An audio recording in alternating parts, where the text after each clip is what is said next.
Hi friends, welcome to my channel. ಇದು ಗಣೇಶನ 4ನೇ ದಿವಸ. ಇಲ್ಲಿ 5ನೇ ದಿವಸಕ್ಕೆ ಗಣೇಶನ ವಿಸರ್ಜನೆ ಇರುತ್ತೆ. ಅವತ್ತಿನ ದಿವಸ ದಾರ ಕಟ್ಕೊಂಡು ಲಕ್ಷ್ಮಿ ಕೂಡಿಸ್ತಾರೆ. ಕೆಲವೊಬ್ಬರ ಹತ್ರ ಆಚರಣೆ ಇರುತ್ತೆ, ಕೆಲವೊಬ್ಬರ ಹತ್ರ ಇರೋದಿಲ್ಲ. ನಮ್ಮ ಅಕ್ಕನ ಹತ್ರ ಅಂದರೆ ನಮ್ಮ ಸಿಸ್ಟರ್ ಹತ್ರ ಈ ಲಕ್ಷ್ಮಿ ಕೂಡಿಸೋದು ಇದೆ. ಹಾಗಾಗಿ ಒಂದು ದಿವಸ ಮೊದಲೇ ಎಲ್ಲವನ್ನು ಮಾಡ್ಕೊಳ್ಳೋಣ, ಸ್ವಲ್ಪ ಹೆಲ್ಪ್ ಮಾಡೋದಕ್ಕೆ ಬನ್ನಿ ಅಂತ ಅಂದರೆ ನಾವು ಹೋಗಿದ್ವಿ. ಅವತ್ತಿನ ದಿವಸ ನೋಡಿ ಇಲ್ಲಿ ಊಟಕ್ಕೆ ಕಡುಬು ಹಾಗೆ ಉದ್ದಿನ ಬೇಳೆಯನ್ನು ಮಾಡ್ತಾಯಿದ್ದಾರೆ. ನಮ್ಮ ಮನೆಯಲ್ಲಿ ಎಲ್ರಿಗೂ ಕೂಡ ತುಂಬ ಇಷ್ಟ. ಹಾಗಾಗಿ ಅವತ್ತು ಊಟಕ್ಕೆ ಅದನ್ನೇ ಮಾಡಿದ್ವಿ. ಗಣಪತಿ ಕೂಡಿಸೋ ದಿವಸ ಕೆಲವೊಬ್ಬರು ಮನೆಯಲ್ಲಿ ಇದನ್ನು ಮಾಡ್ತಾರೆ, ಕೆಲವೊಬ್ಬರು ಹೋಳಿಗೆ ಊಟ ಮಾಡ್ತಾರೆ, ಹಾಗೆ ಕೆಲವೊಬ್ಬರು ಪಾಯಸನ ಮಾಡ್ತಾರೆ. ಇವರು ಹೋಳಿಗೆ ಊಟ ಮಾಡಿದರು ಅವತ್ತು. ಹಾಗಾಗಿ ಇವತ್ತಿನ ದಿವಸ ಕಡುಬು ಹಾಗೆ ಉದ್ದಿನ ಬೇಳೆಯನ್ನು ಮಾಡ್ತಾಯಿದ್ದೀವಿ ನೋಡಿ. ಇದನ್ನು ಎಲ್ರಿಗೂ ಇಷ್ಟ ಅಂದ್ಬಿಟ್ಟು ಇದನ್ನೇ ಮಾಡಿದ್ವಿ. ನಾವು ಹೋಗೋದ್ರಲ್ಲಿ ಬೇಳೆಯನ್ನು ಕುದಿಸೋದಕ್ಕೆ ಇಟ್ಟಿದ್ರು. ಹಾಗೆ ಒಲೆ ಮೇಲೆ ತುಂಬ ಬೇಗ ಕೂಡ ಆಗುತ್ತೆ, ಹಾಗೆ ತುಂಬ ಟೇಸ್ಟಿಯಾಗೂ ಕೂಡ ಇರುತ್ತೆ. ಒಲೆ ಮೇಲೆ ಮಾಡಿದ ಅಡುಗೆ ತುಂಬಾ ಇಷ್ಟ ಆಗುತ್ತೆ ನನಗೆ. ಹಾಗೆ ಇಲ್ಲಿ ಹಿಟ್ಟು ನಾನು ನಾದಿ ಇಟ್ಟಿದ್ದೆ ಮೊದಲೇ. ಜೋಳದ ಹಿಟ್ಟಲ್ಲಿ ಸ್ವಲ್ಪ ಗೋಧಿ ಹಿಟ್ಟನ್ನು ಹಾಕಿ ಕಲಿಸ್ಕೊಂಡು ಇಟ್ಟಿದ್ದೆ ಕಡುಬು ಮಾಡೋದಕ್ಕಾಗಿ. ಆದರೆ ಸ್ವಲ್ಪ ಅದನ್ನು ಲೂಸ್ ಆಗಿತ್ತು. ನಮ್ಮ ತಾಯಿಗೆ ಯಾರು ಹಿಟ್ಟು ಕಲಸಿದ್ರು ಅಷ್ಟೊಂದು ಇಷ್ಟ ಆಗೋದಿಲ್ಲ, ಗಟ್ಟಿಯಾಗಿ ಕಲಿಸ್ಬೇಕು ಅಂತ ಹೇಳ್ತಿರ್ತಾರೆ. ಆದರೆ ಅದು ಸ್ವಲ್ಪ ಲೇಟ್ ಕೂಡ ಆಗಿರೋದ್ರಿಂದ ಲೂಸ್ ಆಗಿತ್ತು. ಹಾಗಾಗಿ ಮತ್ತೆ ಅದಕ್ಕೆ ಪುಡಿ ಹಿಟ್ಟನ್ನು ಹಾಕ್ಕೊಂಡು ನೋಡಿ ಇಲ್ಲಿ ಆರಿಸಿ ತೋರಿಸ್ತಾ ಇದ್ದಾರೆ. ಈ ಥರ ಚೆಂಡು ಥರ ಆಗಬೇಕು, ಇಲ್ಲ ಅಂದರೆ ಕಡುಬು ಪೂರ್ತಿಯಾಗಿ ನೀರಲ್ಲಿ ಬೇಯಿಸೋದಕ್ಕೆ ಹಾಕಿದರೆ ಅಂಬ್ಲಿ ಥರ ಆಗುತ್ತೆ ಅಂತ ನೋಡಿ ಇಲ್ಲಿ ನಗ್ತಾ ಇದ್ದಾರೆ. ನೋಡಿ ನಿನ್ನ ಹಿಟ್ಟು ಯಾವ ಥರ ನಾದಿದ್ದೀಯಾ, ಈ ಥರ ಗಟ್ಟಿಯಾಗಿ ನಾದಬೇಕು ಅಂತ ಹೇಳ್ತಾಯಿದ್ರು. ಇಲ್ಲಿ ನೀರು ಇಟ್ಕೊಂಡಿದ್ದಾರೆ, ಹೆಸರು ಇಟ್ಕೊಂಡು ಅದಕ್ಕೆ ಕುದಿ ಬಂದ ತಕ್ಷಣ ಅದಕ್ಕೆ ಸ್ವಲ್ಪ ಎಣ್ಣೆ ಹಾಗೆ ರುಚಿಗೆ ತಕ್ಕಷ್ಟು ಉಪ್ಪನ್ನು ಹಾಕಿ ನಾವು ಕಡುಬು ಮಾಡಿ ಕೊಟ್ಟಿದ್ವಿ. ನಮ್ಮ ಸಿಸ್ಟರಲ್ಲಿ ಹಾಕ್ತಾ ಇದ್ದಾರೆ ನೋಡಿ. ಇವಾಗ ಉದ್ದಿನಬೇಳೆ ರೆಡಿಯಾಗಿದೆ. ಕಡುಬು ಮಾಡಿದ ತಕ್ಷಣ ಎಲ್ಲರೂ ಕೂಡ ಊಟ ಮಾಡ್ತೀವಿ. ಊಟ ಆದ ನಂತರ ಕೋಡುಬೇಳೆ ಮತ್ತು ಕರ್ಜಿಕಾಯನ್ನು ಮಾಡೋದಿದೆ, ಅವೆರಡನ್ನು ಮಾಡ್ತೀವಿ ಇವತ್ತು. ಇವತ್ತು ಒಂದು ಟಾಪಿಕ್ ಬಗ್ಗೆ ಮಾತನಾಡ್ತೀನಿ ಅಂತ ಹೇಳಿದ್ದೀನಿ. ಮಿನಿ ಲಾಗನ್ನು ನೋಡಿ ಇಲ್ಲಿ ಬಂದವರಿಗೆ ಗೊತ್ತಿರುತ್ತೆ. ಅದು ಏನು ಅಂತಂದರೆ, ಇವಾಗ ಸಾಮಾನ್ಯವಾಗಿ ಎಲ್ಲರೂ ಕೂಡ ಹೆಚ್ಚಾನೆಚ್ಚು ಮದುವೆ ಆದ ನಂತರ ಹೊಸದರಲ್ಲಿ ತುಂಬ ಇಂಟ್ರೆಸ್ಟಿಂಗ್ ಆಗಿರುತ್ತೆ ಲೈಫಲ್ಲಿ. ಅಂದರೆ ಯಾವ ಹೊಸ ಹಬ್ಬಗಳು ಬಂದರು, ಆಚರಣೆಗಳು ಬಂದರು, ಅದು ತವ್ರ ಮನೆಯಲ್ಲಿರೋ ಆಚರಣೆ ಆಗಿರಲಿ ಅಥವಾ ಗಂಡನ ಮನೆಯಲ್ಲಿರೋ ಆಚರಣೆಗಳಿರಲಿ, ಪೂಜಾ ವಿಧಾನಗಳಿರಲಿ, ನಾವೆಲ್ಲವನ್ನು ಕೂಡ ನಾವು ಮಾಡಲೇಬೇಕು ಅನ್ನೋದು ಒಂದು ತಲೆಯಲ್ಲಿ ಇದ್ದೇ ಇರುತ್ತೆ. ನನ್ನ ಎಕ್ಸ್ಪೀರಿಯೆನ್ಸ್ ಮಾತ್ರ ನಿಮ್ಮ ಜೊತೆ ಶೇರ್ ಮಾಡ್ಕೊಳ್ತಾ ಇದ್ದೀನಿ. ನೀವು ಇದೇ ಥರ ಮಾಡಬೇಕು ಅಂತ ಏನು ನಾನು ಹೇಳ್ತಾ ಇಲ್ಲ. ಇಲ್ಲಿ ಕರ್ಜಿಕಾಯಿಗೆ ರೆಡಿ ಮಾಡ್ಕೊಳ್ತಾ ಇದ್ದಾರೆ.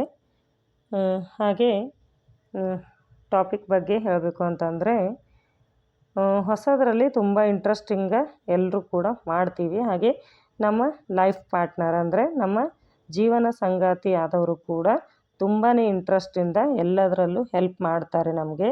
ಮುಂದೆ ಬರ್ತಾ ಅವರು ಬ್ಯುಸಿ ಆಗ್ತಾರೆ. ಹಾಗೆ ನಾವು ಮಕ್ಕಳು ಬಂದ ತಕ್ಷಣ ನಾವು ಕೂಡ ಬ್ಯುಸಿ ಆಗ್ತೀವಿ ಕೆಲಸದಲ್ಲಿ. ಅಂದರೆ ಡೈಲಿ ರೂಟೀನನ್ನೇ ನಾವು ಮಾಡ್ಕೊಳ್ಳೋದಕ್ಕೆ ಸ್ವಲ್ಪ ಬೇಜಾರಾಗ್ತಾ ಹೋಗುತ್ತೆ. ಹಾಗಾಗಿ ಹಬ್ಬ ಆಚರಣೆಗಳು ಬಂದಾಗ ತುಂಬಾ ಟೆನ್ಷನಲ್ಲಿ ಬರ್ತೀವಿ. ಹಾಗಾಗಿ ನಾವು ನಮ್ಮ ಕೊಟ್ಟ ಹೆಣ್ಣು ಕುಲಕ್ಕೆ ಹೊರಗೆ ಅಂತ ಹೇಳ್ತಾರೆ. ಇದನ್ನು ತಪ್ಪು ಅರ್ಥ ಮಾಡ್ಕೊಳ್ಳೋದಕ್ಕೆ ಹೋಗಬೇಡಿ. ನಾನು ಏನು ಹೇಳೋದಕ್ಕೆ ಇಷ್ಟಪಡ್ತೀನಿ ಇಲ್ಲಿ ಅಂತಂದರೆ, ನಾವು ತವ್ರ ಮನೆಯಿಂದ ಮದುವೆ ಮಾಡಿಕೊಂಡು ಗಂಡನ ಮನೆಗೆ ಹೋದ್ಮೇಲೆ ನಮ್ಮ ಗಂಡನ ಮನೆಯಲ್ಲಿ ಯಾವ ಹಬ್ಬ ಆಚರಣೆಗಳನ್ನು ಹಿಂದಿನಿಂದ ನಮ್ಮ ಹಿರಿಯರು ಮಾಡಿಕೊಂಡು ಬಂದಿದ್ದಾರೋ ಅವೆಲ್ಲವನ್ನು ನಾವು ಮಾಡಿಕೊಂಡು ಹೋದರೆ ಸಾಕು.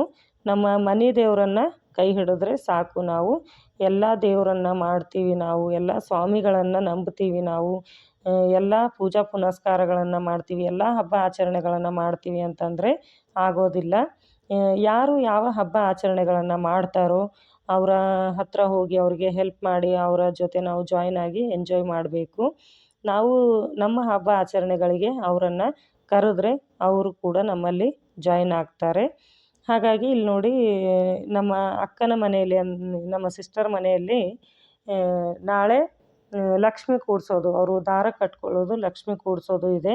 ಗಣಪತಿಯನ್ನು ಎಬ್ಬಿಸಿ ಲಕ್ಷ್ಮಿಯನ್ನು ಕೂರಿಸ್ತಾರೆ ಅವರು. ಹಾಗಾಗಿ ಇದೆಲ್ಲವನ್ನು ಮಾಡೋದಕ್ಕೆ ಅವರಿಗೂ ಕೂಡ ಹೆಲ್ಪ್ ಆಗುತ್ತೆ. ಹಾಗೆ ನಮ್ಮ ಮನೆಯಲ್ಲಿ ಲಕ್ಷ್ಮಿ ಕೂರಿಸೋದು ಇಲ್ಲ ಅಂದ್ಬಿಟ್ಟು ಇಲ್ಲಿ ಬಂದು ನಾವು ಹೆಲ್ಪ್ ಮಾಡ್ತಾ ಇದ್ದೀವಿ. ನಮ್ಮ ಮನೆಯಲ್ಲಿ ಯಾವುದೇ ಕಾರ್ಯಕ್ರಮ ಇರಲಿ ಏನೇ ಇರಲಿ ಅವರು ಕೂಡ ತುಂಬಾ ಹೆಲ್ಪ್ ಮಾಡ್ತಾರೆ. ನನಗಿಂತ ಜಾಸ್ತಿ ಅವರು ನನಗೆ ಹೆಲ್ಪ್ ಮಾಡ್ತಾರೆ ಅಂತಂದರೂ ಕೂಡ ಇಲ್ಲಿ ತಪ್ಪಾಗೋದು. ಇಲ್ಲಿ ಕರ್ಜಿಕಾಯನ್ನು ರೆಡಿ ಮಾಡ್ತಾ ಇದ್ದೀವಿ. ನನ್ನ ಅನಿಸಿಕೆ ಮಾತ್ರ ನಿಮ್ಮ ಜೊತೆ ಶೇರ್ ಮಾಡ್ಕೊಂಡಿದ್ದೀನಿ. ನೀವು ನಿಮ್ಮ ಲೈಫಲ್ಲಿ ನಿಮಗೆ ಇಷ್ಟ ಬಂದ ಹಾಗೆ ನೀವು ಇರಬಹುದು. ಇಲ್ಲಿ ಕಡುಬು ರೆಡಿ ಆಗಿದೆ ನೋಡಿ. ಇದನ್ನು ಜಾನ್ಕೊಂಡ್ರೆ ತುಂಬಾ ಚೆನ್ನಾಗಿರುತ್ತೆ. ಹಾಗೆ ಮಾಡಿದ್ರೆ ಸ್ವಲ್ಪ ಅಂಬ್ಲಿ ಥರ ಆಗುತ್ತೆ. ತುಂಬ ಟೇಸ್ಟಿಯಾಗಿತ್ತು ಅವತ್ತು. ಯಾರಿಗೆ ಕಡುಬು ಹಾಗೆ ಉದ್ದಿನಬೇಳೆ ಇಷ್ಟ ಇದೆ ಅಂತ ಕಮೆಂಟ್ ಮೂಲಕ ತಿಳಿಸಿ.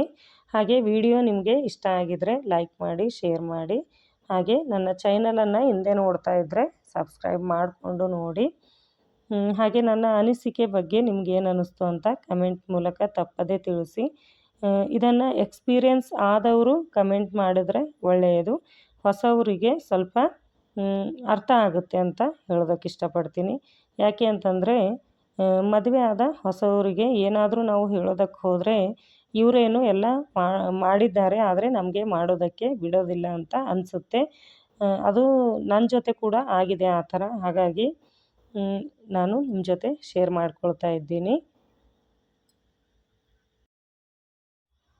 ಹಾಗೆ ಇನ್ನೊಂದು ಮಾತು ಏನು ಅಂತಂದರೆ, ತವ್ರ ಮನೆ ಇದ್ದ ಊರಲ್ಲೇ ಇದ್ದರೆ ಒಂದು ಪ್ಲಸ್ ಪಾಯಿಂಟ್ ಕೂಡ ಇದೆ ಅದಕ್ಕೆ, ಹಾಗೆ ಮೈನಸ್ ಪಾಯಿಂಟ್ ಕೂಡ ಇದೆ. ಏನು ಅಂತಂದರೆ, ನಾವು ಇದ್ದ ಊರಲ್ಲಿದ್ದಾಗ ನಾವು ಹೋಗಿ ಒಂದು ದಿವಸ ಅಥವಾ 2 ದಿವಸ ಇರೋದಕ್ಕಾಗೋದಿಲ್ಲ.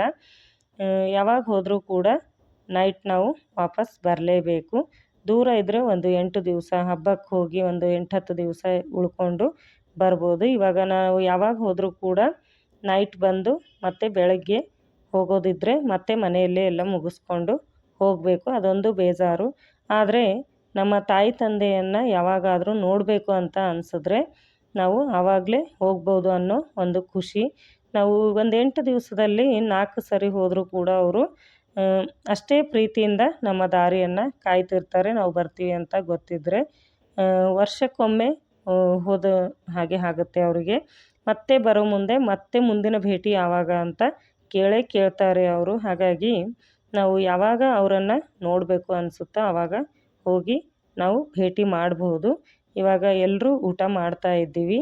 ನಮಗೆ ಏನೂ ಒಂದು ಇಷ್ಟ ಅಂತ ಒಂದು ಅಡುಗೆಯನ್ನು ಹೇಳಿದಾಗ ಒಂದು ಸಂಡೇ ಅಥವಾ ಮಕ್ಕಳಿಗೆ ಹಾಲಿಡೇಸ್ ಇದ್ದಾಗ ಪ್ಲ್ಯಾನ್ ಮಾಡಿಕೊಂಡು ಈ ಥರ ಒಂದೇ ಕಡೆ ಬಂದು ಎಲ್ಲರೂ ಸೇರಿಕೊಂಡು ಹೆಲ್ಪ್ ಮಾಡಿ ಎಲ್ಲರೂ ಸೇರಿ ಅಡುಗೆ ಮಾಡಿ ಎಲ್ಲರೂ ಊಟ ಮಾಡ್ತೀವಿ. ಅದು ಒಂದು ತುಂಬಾ ಖುಷಿಯಾದ ವಿಚಾರ ಅಂತ ಹೇಳೋದಕ್ಕೆ ಇಷ್ಟಪಡ್ತೀನಿ. ನನ್ನ ವಿಡಿಯೋ ಇಷ್ಟ ಆಗಿದೆ ಅಂತ ಅಂದ್ಕೊಳ್ತೀನಿ. ಮತ್ತೆ ಸಿಗ್ತೀನಿ ಮುಂದಿನ ವಿಡಿಯೋದಲ್ಲಿ.